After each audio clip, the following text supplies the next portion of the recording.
One afternoon, Boko was resting in the yard when Edward clanked in with his stopping train.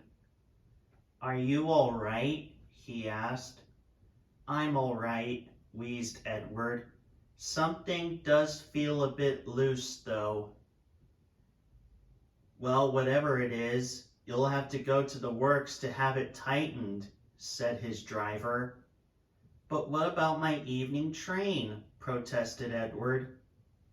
After some discussion, it was decided that Boko would take the train instead.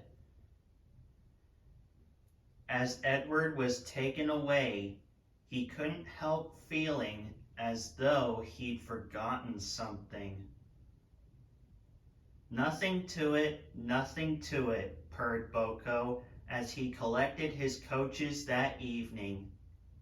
But when he brought them to the platform, he was surprised to see a great deal of people waiting.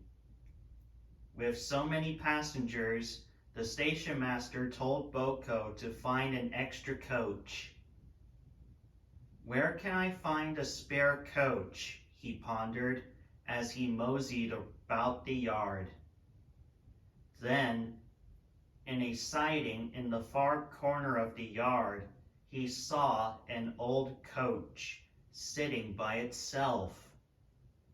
It almost looked as though it was hiding.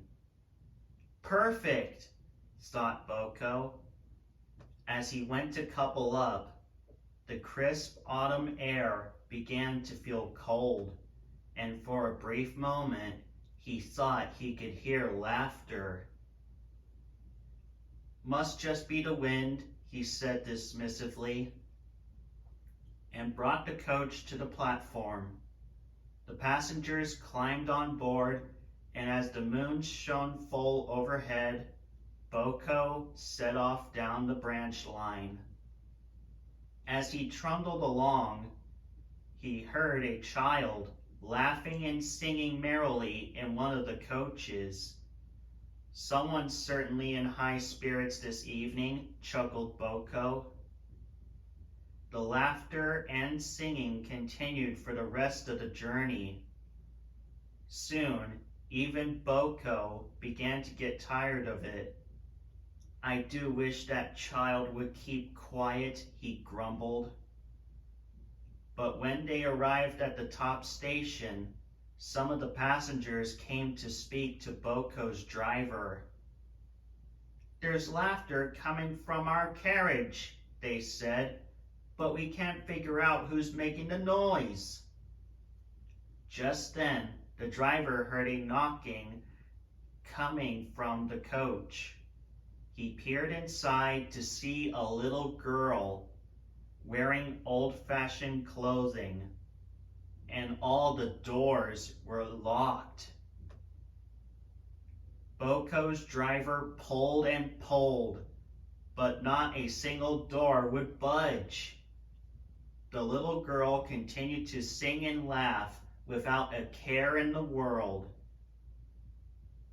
Using their combined efforts, the driver, guard, and station master were able to pry open one of the carriage doors. They scrambled inside to find that the coach was completely empty. Everyone was very surprised. "But I saw her," protested the driver. "She was standing right in the window." "Perhaps she got out," suggested the guard. But no one had seen any girl climb out of the coach. Boko felt very uneasy. The journey back was not much better. The girl's laughter continued to sound from the coach, though whenever someone went to investigate, she was nowhere to be seen. By the time Boko had returned to Edward's station, he felt sick in the pit of his radiator. Without missing a beat or saying a word, he shunted the coach back into its siding. "I was hoping you'd never had to find out," came a voice. Boko nearly jumped off the rails in fright, but quickly calmed down when he realized Edward had returned from the works. "What do you mean?" asked Boko. Edward sighed. "Many years ago, a little girl boarded one of my evening trains by herself, along with a shady character." Boko gulped. "You mean it wasn't a pretty sight," replied Edward, a haunted look on his face. "Now, whenever the moon is full, the little girl returns to the carriage, laughing and singing just as happily as she did before her untimely end."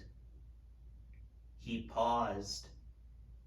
"I just hope she's as happy as she sounds." As the sound of the girl's laughter echoed from the inside of the coach, Boko could only agree.